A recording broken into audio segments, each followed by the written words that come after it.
pessoal, bom dia, tudo bem? Eu sou um monge Daiko, eu sou um monge há 15 anos da tradição Soto Zen do budismo japonês e a gente está começando hoje nosso primeiro programa Insight. In quer dizer para dentro, e Sight, visão, para ensinar vocês a olhar para dentro, para vocês viverem com mais saúde, mais harmonia, mais autoconhecimento, mais sabedoria e iluminação. Eu me especializei em meditação, a meditação do budismo japonês é a prática que Buda fazia. Alguns de vocês devem conhecer minha professora Monja Koen.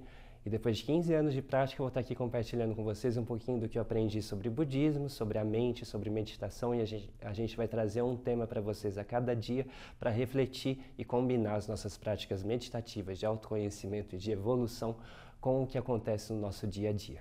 Então hoje eu vou convidar vocês para colocar as mãos palma com palma, seja onde quer que você esteja, e se quiserem repita depois de mim. Retorne me abrigo em Buda, retorne me abrigo no Dharma, retorne me abrigo na Sangha.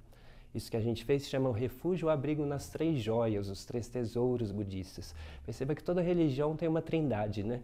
A Igreja Católica tem o Pai, o Filho e o Espírito Santo, o hinduísmo tem Brahma, Vishnu e Shiva, e no budismo a gente tem Buda, Dharma e Sangha como as três coisas mais sagradas, mais importantes para nós. Então vou explicar um pouquinho para vocês o que quer dizer cada uma dessas coisas que a gente fez, o retorno ou abrigo nas três joias. Primeiro, Buda tem dois significados. A palavra Buda quer dizer aquele que acordou, que despertou, que acordou para a vida, que acordou para o que está fazendo aqui, que sabe quem é e sabe para onde quer ir. Então todos nós, quando acordamos, temos esse despertar espiritual, a gente pode ser chamado de Buda. E depois tem aquele personagem histórico, que foi um Buda, um homem que viveu na Índia 2.600 anos atrás. Ele era um príncipe, o príncipe Siddhartha Gautama, que renunciou à sua vida de palácio, à sua vida de castelo, para adentrar uma vida espiritual. Ele viveu fechado no seu reino, que seria um feudo, até os 18 anos de idade, porque seu pai não queria que ele conhecesse a realidade dura da vida e do mundo, e queria que ele herdasse o trono. Então ele ficou fechado até os 18 anos de idade, no que seria a corte palacial, cercado de pessoas bonitas, saudáveis, de prazeres, de diversões, sem saber o que se passava lá fora. Mas a partir de um determinado momento, ele fica muito curioso com o que está acontecendo fora dos muros do castelo e sai para passear. E nessas saídas ele encontra a realidade da vida que todo mundo passa, sofrimento, dor, doença, morte, violência, pobreza. Ele vê um idoso sendo maltratado numa feira e fica muito impressionado com aquilo, era alguma coisa que na sua vida de corte ele não conhecia. E quando ele volta para o seu castelo, aquelas festas, aquelas reuniões, aquelas conversas muito eruditas, muito elevadas, perdem um pouco a graça, porque ele viu que a vida não é só isso.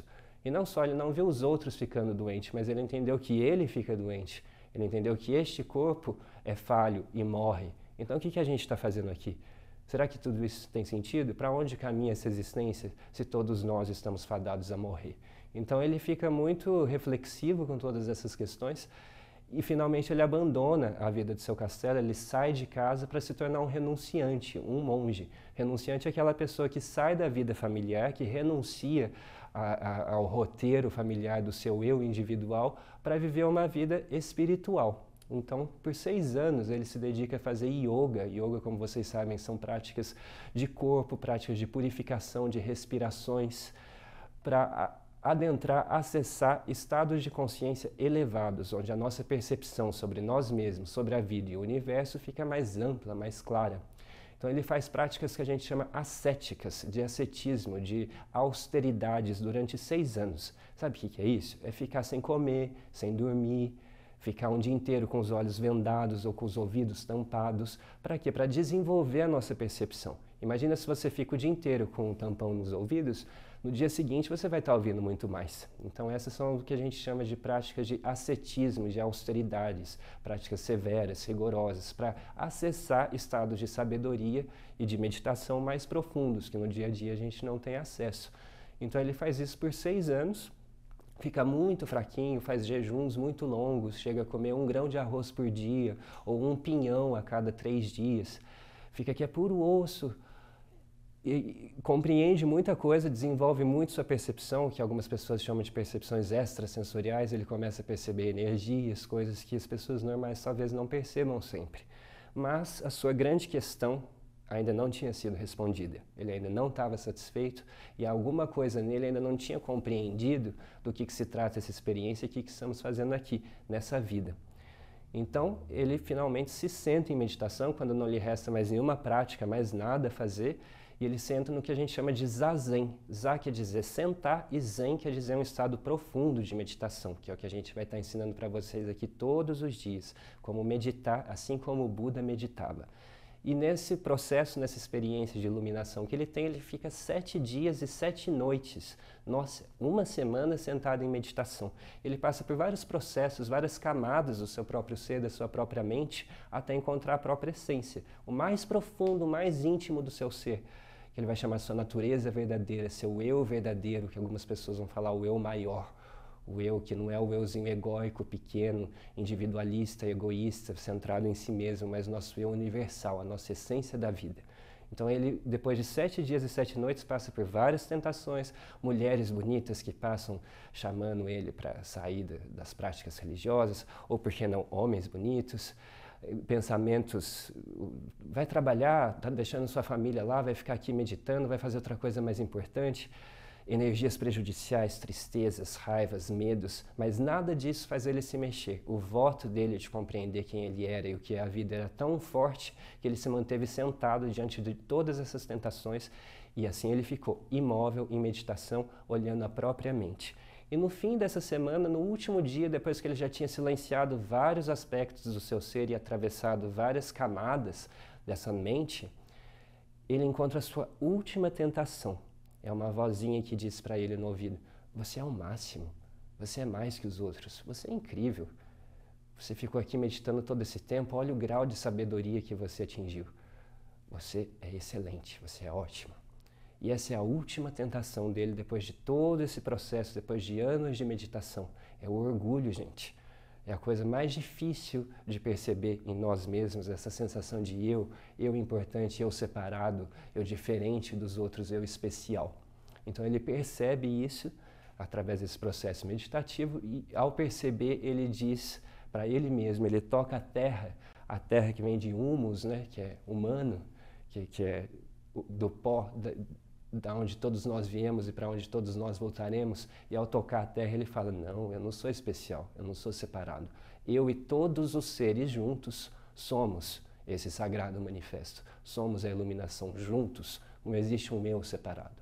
Então essa é a sua experiência mística, que a gente chama seu despertar, e a partir disso ele vai ensinar a vida inteira isso que ele compreendeu dele mesmo e da vida em meditação. E o que ele ensina é chamado de Dharma. Lembra que no começo a gente fez retorne me abrigo em Buda, retorne me abrigo no Dharma, retorne me abrigo na Sangha? Dharma também tem 2 maneiras de escrever.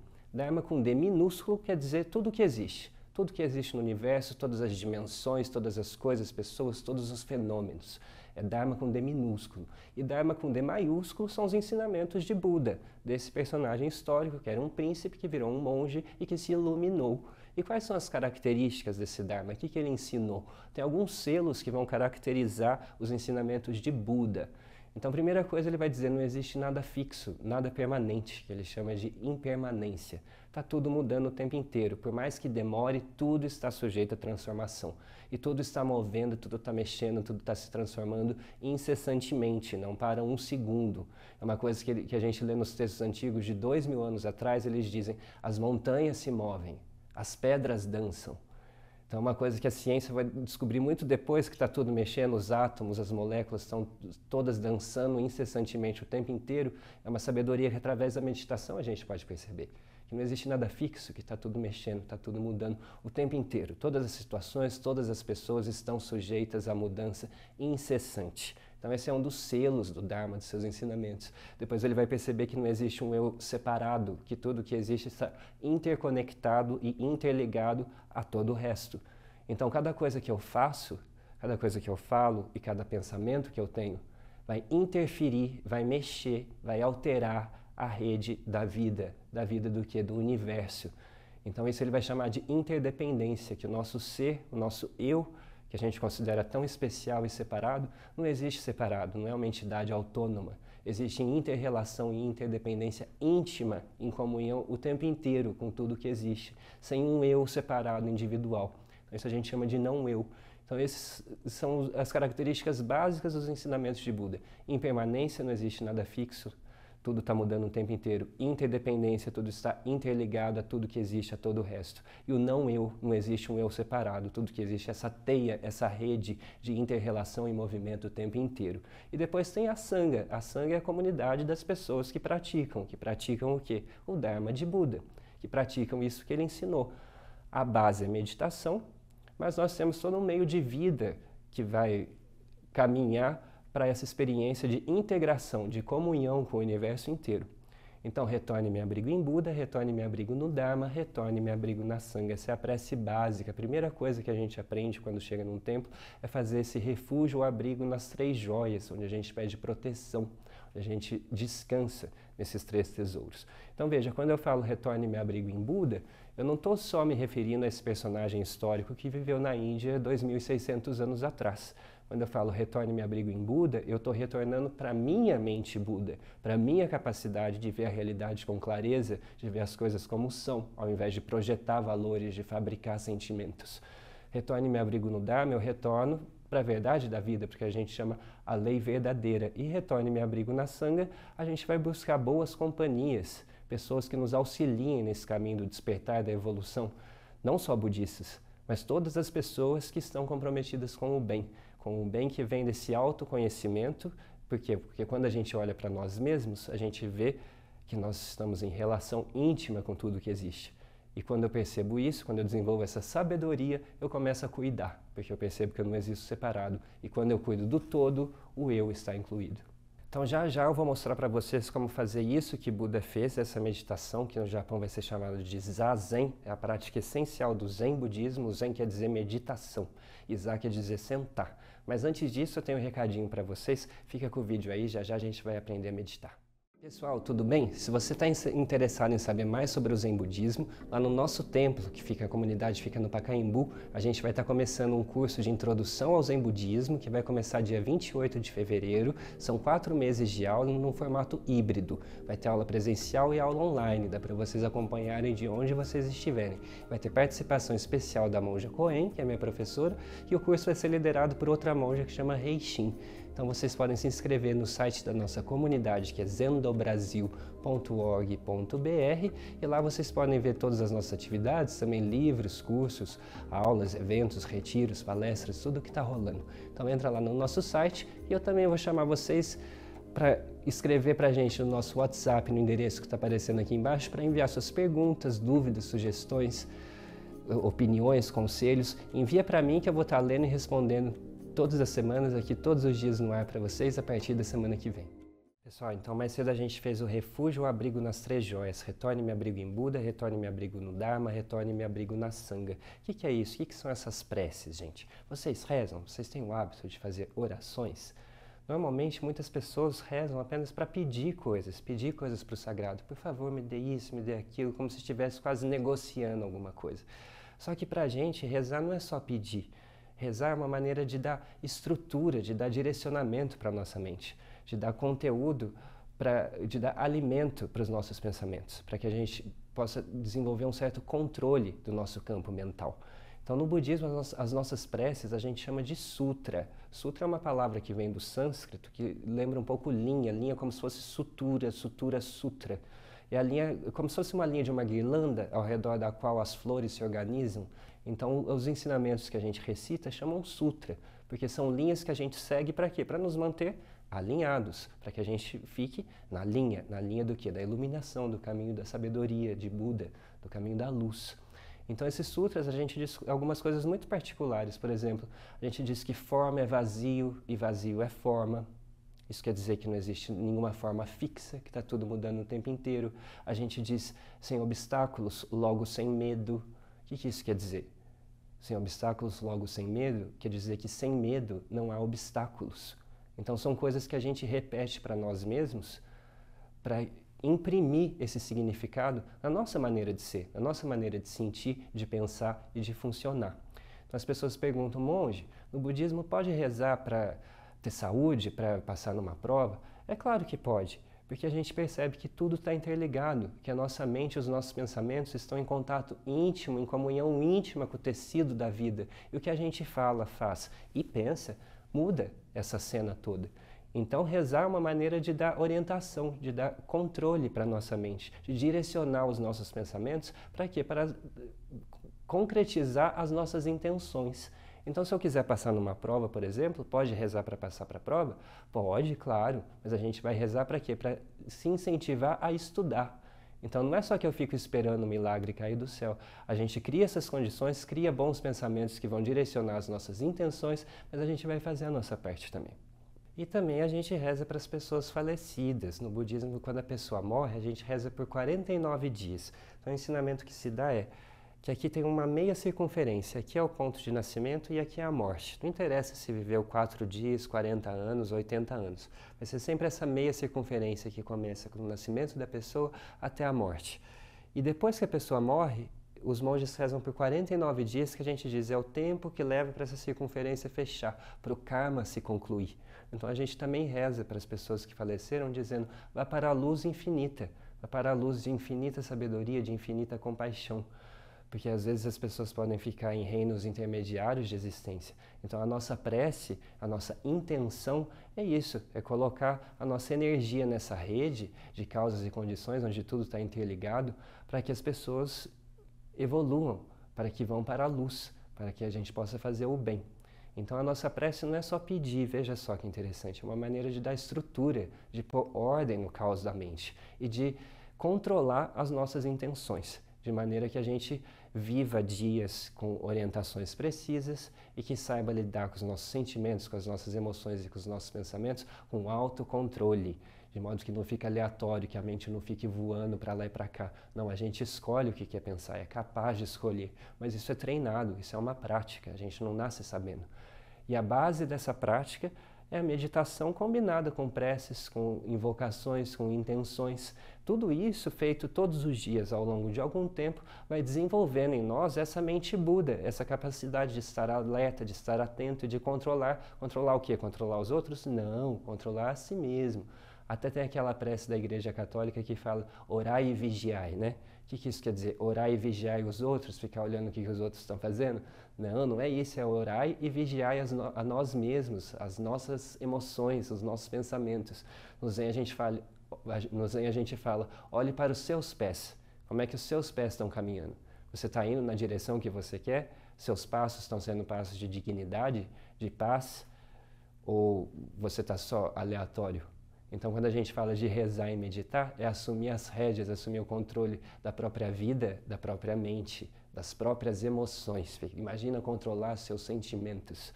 Então, é isso que a gente vai ensinar vocês aqui, a treinar, a desenvolver essa capacidade de serem pessoas acordadas, despertas, iluminadas. Então, agora a gente vai mostrar para vocês um videozinho para mostrar a postura que a gente faz, a postura que Buda fazia para meditar, e depois a gente vai conversar um pouquinho sobre essa experiência. Então agora eu vou mostrar para vocês o que a gente chama Zazen, que é a meditação que Buda fazia. Buda, ele não inventou isso, ensinaram isso para eles, ele teve professores que ensinaram ele a sentar em Zen. Zen é esse estado de meditação, de concentração profunda, onde a gente começa a acessar o que se chama de Samadhi. Samadhi é quando as oscilações mentais cessam e a gente é capaz de ver a realidade e ver a nós mesmos sem projeções. De ter uma visão ampla, clara e verdadeira, que a gente vai chamar de mente Buda, mente desperta. Então, primeira coisa, nós buscamos um alinhamento do nosso sistema, do nosso corpo. Se você estiver numa cadeira, não encoste na cadeira, sente da metade para frente e os dois pés têm que estar bem posicionados no chão, de modo que a gente faça uma base estável. Se você estiver sentado com as pernas cruzadas, também pode, mas preste atenção para o seu joelho não ficar levantado e você ficar balançando, tendo que fazer forças desnecessárias, criando contrações onde não precisa. Então a gente quer buscar uma postura firme, estável, reta e parada, onde a gente vai conseguir ficar por alguns minutos. Então a gente vai alinhar as orelhas com os ombros e vai tentar sentir a ponta do nariz e ver se está em linha com o umbigo. Então veja, já tem uma cruz de alinhamento para você buscar aí no seu corpo.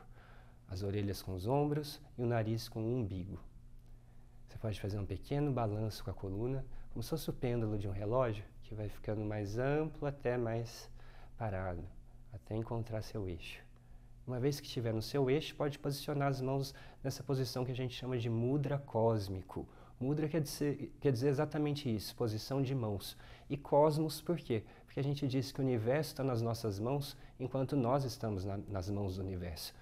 Então, esse gesto é uma maneira de estar consciente disso, do nosso lugar, não só no mundo, mas no cosmos. Então, a gente faz esse gesto que é a posição que os planetas fazem em torno do Sol. Vocês sabem que está tudo girando, né? A Terra está girando, o céu está girando, eles não estão girando parado. E nem estão girando numa órbita completamente redonda. É uma órbita elíptica, numa espiral ascendente. Eles vão girando e subindo. Então é isso que a gente faz com a mão. É uma maneira de lembrar que a gente está aqui, nesse universo imenso, do qual a gente faz parte completamente. E também aqui a gente vai manter um ponto de concentração, de atenção. É como se fosse um termômetro para como está a nossa mente. Se a gente está muito disperso, a tendência é relaxar, é cair e abrir as mãos, assim, ó. Os dedos se separam, porque eu estou dormente, eu não estou atento, não estou presente. Agora, se eu estou muito rígido, muito tenso, muito contraído, a gente vai apertar e a ponta dos dedos vai ficar branquinha, a unha fica branca, porque tem muita pressão, tem muita tensão. Então, aqui é uma maneira de achar um ponto médio, que a gente chama o caminho do meio, que não é nem muito relaxado, desmontado, mas também não é duro, seco, rígido. Então, tem um ponto médio que é ideal para cada pessoa, que vai ser como a corda de um instrumento, sabe, um violão? Tem as cordas, não tem? Se a corda estiver muito folgada, muito solta, não sai som. Agora, se estiver muito rígida, pode estourar.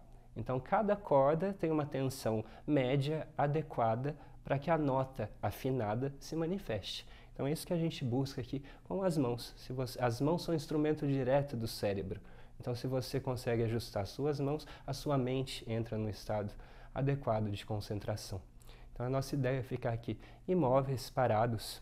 Nosso voto, nosso compromisso é de não mexer por alguns minutos e observar tudo que se passa na nossa mente e no nosso corpo.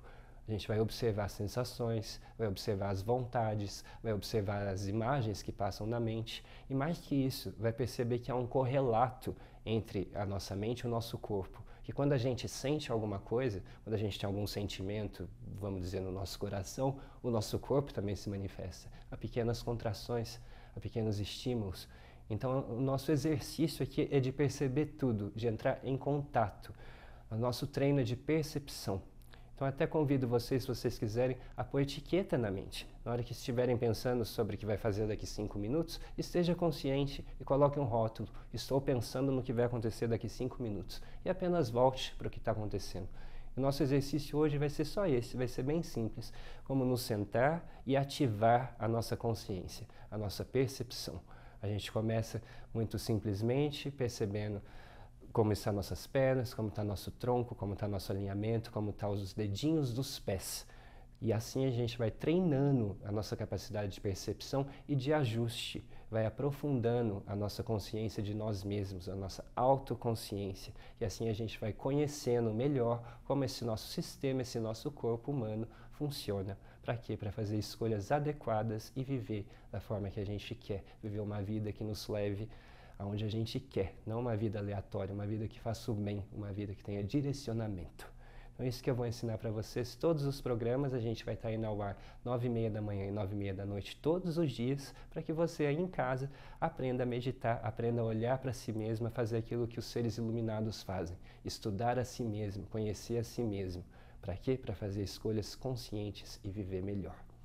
Então vou convidar vocês para me seguirem nas redes sociais. Eu estou no Instagram, @monjedaico. Vocês também podem olhar o site da nossa comunidade. O nosso templo fica lá no Pacaembu. É www.zendobrasil.org.br. Vai estar aparecendo escrito aqui. E tem o site da minha professora, que muitos de vocês conhecem, monjacoen.com.br. Tem muitas atividades, palestras, cursos, retiros, preces. Então olha lá para você conferir e nos acompanhar nessa caminhada do caminho de luz. Então que os méritos dessa prática se estendam a todos os seres, não só de São Paulo, mas do planeta inteiro, do universo inteiro, e possamos todos e todas nos tornar o caminho iluminado.